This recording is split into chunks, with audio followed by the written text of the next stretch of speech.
Hello everyone, welcome back to my channel friends. और आज हम डिस्कस करेंगे growing up as a learner, जो कि हमारा बीएड फर्स्ट ईयर का एक कंपलसरी सब्जेक्ट है, उसके बारे में। इससे पहले की वीडियो में हम growing up as a learner से साइकोलॉजी का मीनिंग, नेचर और स्कोप डिस्कस कर चुके हैं। मनोविज्ञान का क्षेत्र, उसकी प्रकृति और उसका अर्थ के बाद हमारे जो फर्स्ट यूनिट में पढ़ना है वो पढ़ना है हमें एजुकेशन साइकोलॉजी। और growing up as a learner में हमें जो कंप्लीट स्टडी करनी है वो हमें एजुकेशन साइकोलॉजी की ही करनी है, जो कि साइकोलॉजी की ही एक मेन ब्रांच है। एजुकेशन साइकोलॉजी के जो जन्मदाता रहे हैं हमारे, वो थॉर्नडाइक रहे हैं। सबसे पहले हमें एजुकेशन साइकोलॉजी को पढ़ने से पहले उसका मीनिंग जानना ज़रूरी है। तो हम इसका अर्थ जानने से पहले इन दोनों शब्दों शिक्षा और मनोविज्ञान, इन दोनों शब्दों का अलग अलग अर्थ जानना होगा, क्योंकि इनका जो मीनिंग है वो इंडिविजुअली आपको क्लियर होगा, तो आप इन दोनों को जोड़कर शिक्षा मनोविज्ञान के अर्थ को अच्छे से समझ पाएंगे। तो चलिए हम अपना वीडियो स्टार्ट करते हैं। शिक्षा मनोविज्ञान, शैक्षिक मनोविज्ञान के जन्मदाता एडवर्ड ली थॉर्नडाइक है, यानी कि जो थॉर्नडाइक हैं वो हमारे एजुकेशन साइकोलॉजी के जन्मदाता हैं। मनोविज्ञान हमारा दो शब्दों से मिलकर बना है, मनो तथा विज्ञान। उसी प्रकार हमारा जो शिक्षा मनोविज्ञान है वो भी दो शब्दों से मिलकर बना है, शिक्षा तथा मनोविज्ञान। इसमें सबसे पहले हम शिक्षा के बारे में डिस्कस करेंगे, उसके बाद मनोविज्ञान के बारे में जानेंगे। तो शिक्षा जो हमारा है इसको हिंदी में शिक्षा और इंग्लिश में एजुकेशन कहा जाता है। तो हम पहले देखते हैं कि जो हमारा हिंदी का शब्द है वो कैसे कैसे आया है। तो जो शिक्षा शब्द है वो संस्कृत शब्द के शिक्ष धातु में आ प्रत्यय लगाने से इसकी उत्पत्ति हुई है, जिसका अर्थ होता है जानना या सीखना। किसमें? संस्कृत भाषा के शिक्ष धातु में आ प्रत्यय लगाने से शिक्षा शब्द की उत्पत्ति हुई है, जिसका अर्थ है जानना और या सीखना। इसके बाद हम इंग्लिश के बारे में डिस्कस कर लेते हैं। इंग्लिश में शिक्षा को एजुकेशन कहा जाता है, और एजुकेशन शब्द की उत्पत्ति लैटिन, जो कि प्राचीन ग्रीक देश की भाषा थी, इसकी उत्पत्ति लैटिन भाषा के एजुकेटम शब्द से हुई है। और एजुकेटम शब्द भी दो शब्दों ई तथा ड्यूको से मिलकर बना है, जिसका अर्थ होता है, ई का अर्थ होता है जिसमें अंदर से, और ड्यूको का मतलब होता है बाहर निकालना। इस प्रकार क्या हुआ कि जो हमारी आंतरिक शक्तियां हैं उनको बाहर निकालना ही शिक्षा है, ऐसे हम कह सकते हैं। इसके अलावा ग्रीक या लैटिन भाषा, जो कि प्राचीन रोम की भाषा थी, उसमें एजुकेशन शब्द की उत्पत्ति दो अन्य शब्दों एडुशेयर, CERE एडुशेयर और एडुकेयर से भी मानी जाती है, जिनका अर्थ भी क्रमशः यही होता है कि जानना या बाहर निकालना। इस प्रकार से शिक्षा का अर्थ हुआ कि मनुष्य में जो अंतर्निहित शक्तियां हैं उनको बाहर निकालना ही एजुकेशन है। अब हम एक डेफिनेशन देख लेते हैं गांधी जी के अनुसार। गांधी जी ने कहा है कि शिक्षा से मेरा अभिप्राय बालक में निहित शारीरिक, मानसिक और आत्मिक श्रेष्ठ शक्तियों का सर्वांगीण विकास है। ये तो था हमारा शिक्षा का अर्थ। अब हम बात करेंगे मनोविज्ञान के बारे में। चूँकि मनोविज्ञान का अर्थ हम विस्तृत रूप से इससे पहले वीडियो में डिस्कस कर चुके हैं, तो मैं इसको आपको ज़्यादा विस्तृत रूप से नहीं बताऊंगी। सिंपल सी भाषा में हम आज मनोविज्ञान को व्यवहार का विज्ञान मानते हैं। हालांकि जब इसकी उत्पत्ति हुई थी तब ये व्यवहार का विज्ञान नहीं था, लेकिन आज मनोविज्ञान व्यवहार और अनुभव का विज्ञान है। इस प्रकार हम कह सकते हैं कि जो हमारा शिक्षा मनोविज्ञान है वो शैक्षिक परिस्थितियों में मानव व्यवहार का अध्ययन करता है, यानी कि जो हमारा एजुकेशनल इन्वायरमेंट है उसमें हमारे बिहेवियर की स्टडी करना ही हमारा एजुकेशन साइकोलॉजी है। शिक्षा शैक्षिक मनोविज्ञान की परिभाषा। अब हम कुछ शैक्षिक मनोविज्ञान की कुछ परिभाषाएं देख लेते हैं। तो जो हमारी शैक्षिक मनोविज्ञान की परिभाषा है वो सबसे पहले हम देखेंगे जेम्स ड्रेवर के अनुसार। इन्होंने ही व्यवहार की एक परिभाषा भी दी है कि जो हम क्रियाएं करते हैं, जो क्रिया प्रतिक्रिया हम करते हैं, वही हमारा व्यवहार कहलाता है। तो जेम्स ड्रेवर ने कहा है कि शैक्षिक मनोविज्ञान व्यावहारिक मनोविज्ञान की वह शाखा है जिसमें मनोविज्ञान की नई खोजों के प्रयोग से शिक्षा की समस्याओं का मनोवैज्ञानिक अध्ययन किया जाता है। यानी कि ऐसा विज्ञान जिसकी नई खोजें शिक्षा की समस्याओं का निवारण करने में प्रयोग की जाती हैं। नेक्स्ट जो परिभाषा है वो है हमारी काल्सनिक के अनुसार। काल्सनिक के अनुसार शिक्षा मनोविज्ञान मनोविज्ञान के सिद्धांतों और परिणामों का शिक्षा के क्षेत्र में प्रयोग करता है। नेक्स्ट परिभाषा है हमारे स्टीफन के अनुसार। शिक्षा मनोविज्ञान शैक्षिक विज्ञान का क्रमबद्ध अध्ययन है। ये तो थी हमारी शिक्षा मनोविज्ञान की परिभाषा। अब हम शिक्षा मनोविज्ञान की परिभाषा और इसका स्वरूप एक फ्लो चार्ट के माध्यम से देख लेते हैं। जो शिक्षा मनोविज्ञान है इसकी उत्पत्ति 1900 में हुई है, वर्ष 1900 में इसकी उत्पत्ति हुई है, जबकि इसकी उत्पत्ति जो स्पष्ट रूप से मानी जाती है वो 1920 में मानी जाती है, और इसकी उत्पत्ति जो की थी वो थॉर्नडाइक के द्वारा की गई थी, और इसमें जो उनका साथ दिया था वो टर्मन और जड़ नाम के जो साइकोलॉजिस्ट थे उन्होंने दिया था। और चूंकि इसके जन्मदाता थॉर्नडाइक हैं तो प्रथम शैक्षिक मनोवैज्ञानिक यानी कि पहले एजुकेशनल साइकोलॉजिस्ट जो माना जाता है वो एडवर्ड ली थॉर्नडाइक को ही माना जाता है।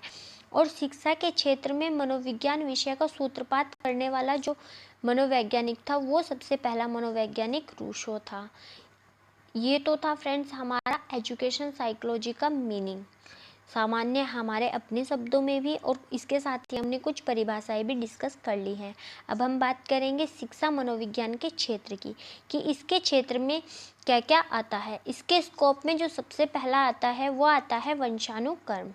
क्या आता है? वंशानुक्रम, जिसको हम हेरिडिटी भी कहते हैं। नेक्स्ट हमारा आता है विकास, जिसको हम डेवलपमेंट कहते हैं अंग्रेजी भाषा में। नेक्स्ट हमारा है व्यक्तिक भिन्नता, जिसको हम इंडिविजुअल डिफरेंस कहते हैं। इसके बाद नेक्स्ट हमारा है व्यक्तित्व, पर्सनालिटी। नेक्स्ट है विशिष्ट बालक, स्पेशल चाइल्ड, स्पेसिफिक चिल्ड्रंस। इसके बाद हमारा है अधिगम प्रक्रिया, जिसको हम कहते हैं लर्निंग प्रोसेस। इसके बाद है पाठ्यक्रम निर्माण, करिकुलम डेवलपमेंट। इसके बाद है मानसिक स्वास्थ्य, मेंटल हेल्थ।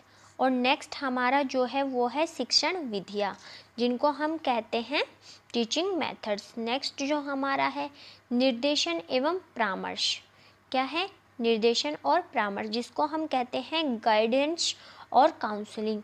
नेक्स्ट हमारा है मापन और मूल्यांकन, यानी कि मेजरमेंट एंड इवैल्यूएशन। इसके बाद जो टॉपिक आता है हमारा वो आता है समूह गतिशीलता, जिसको हम कहते हैं ग्रुप डायनेमिक।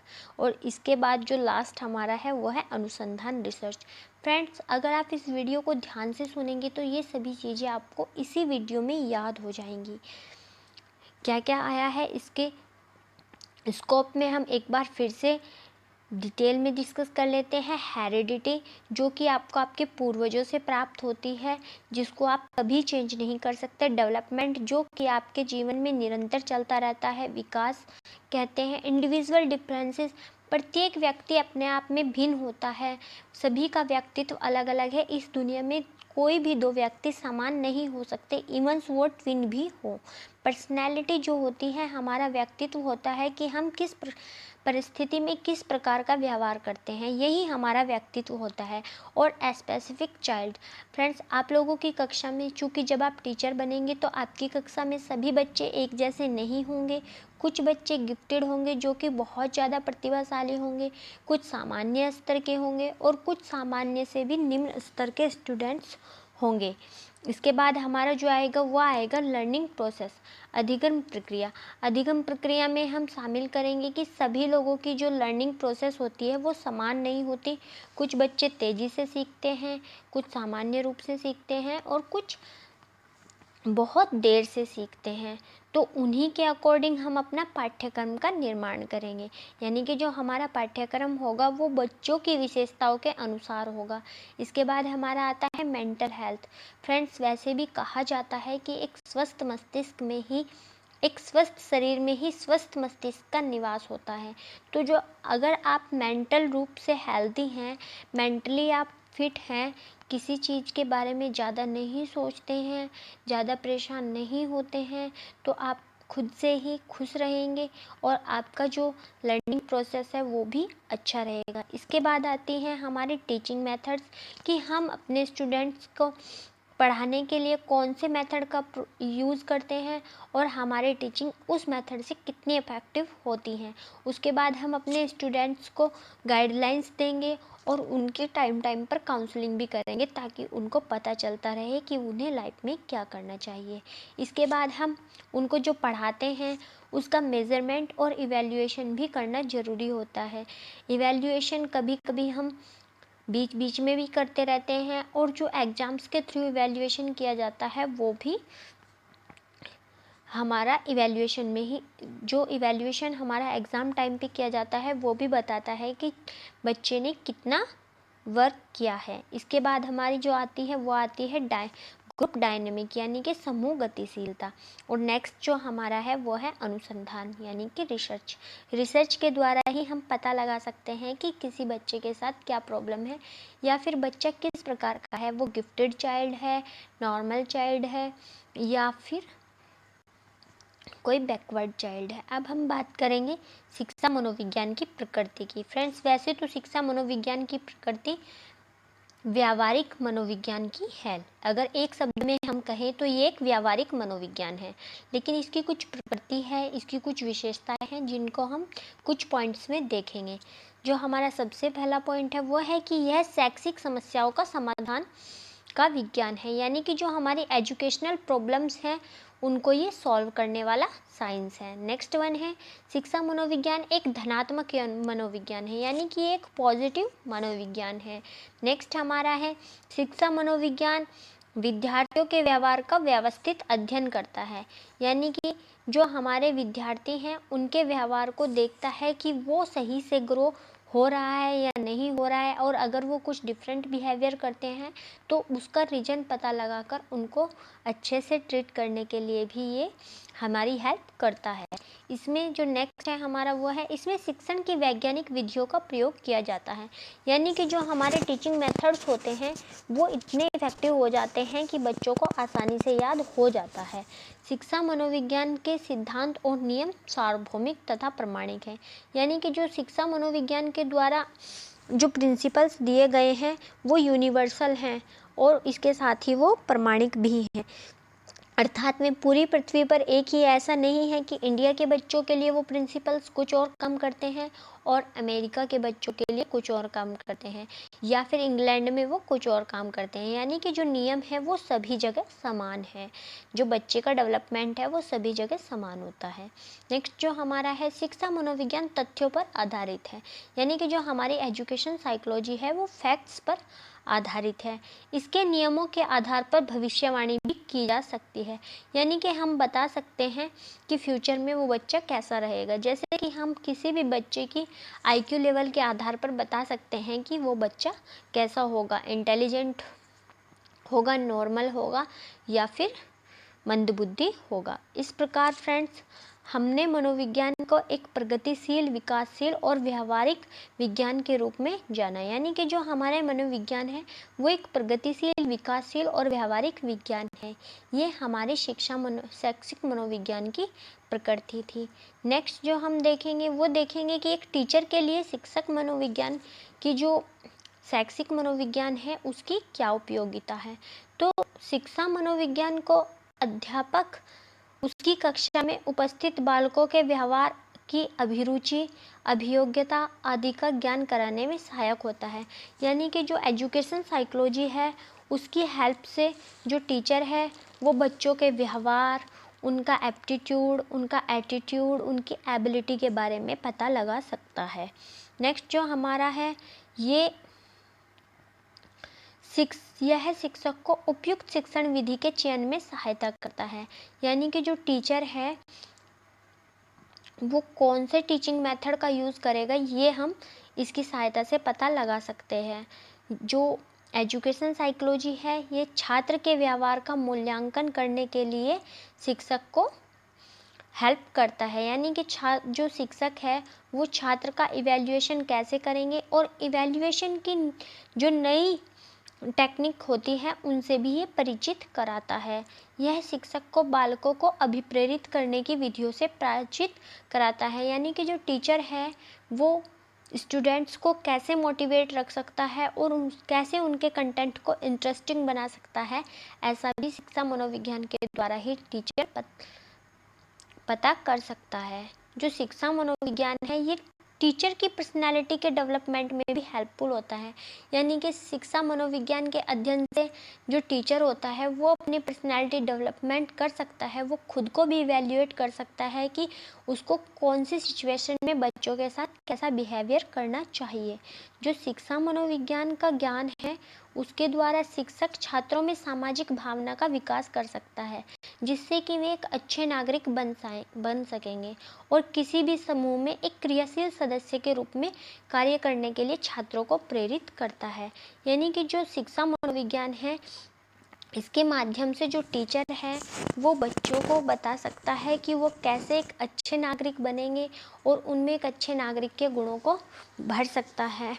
और इसके साथ ही वो जो हमारी सोशल एक्टिविटीज़ हैं उनमें भी उसको एक एक्टिव मेंबर के रूप में तैयार कर सकता है। तो ये हमारे एजुकेशन साइकोलॉजी के बारे में डिस्कशन थी। इसमें हमने देखा कि शिक्षा मनोविज्ञान का क्या अर्थ है, उसका क्या स्कोप है, डेफिनेशंस क्या हैं और एक टीचर के लिए इसका क्या उपयोग है। आज की वीडियो में इतना ही। अगर ये वीडियो आपको पसंद आई है तो प्लीज़ लाइक, शेयर और सब्सक्राइब करना ना भूलें। इसके साथ ही मिलते हैं हम लोग नेक्स्ट वीडियो में। तब तक के लिए बाय बाय, टेक केयर।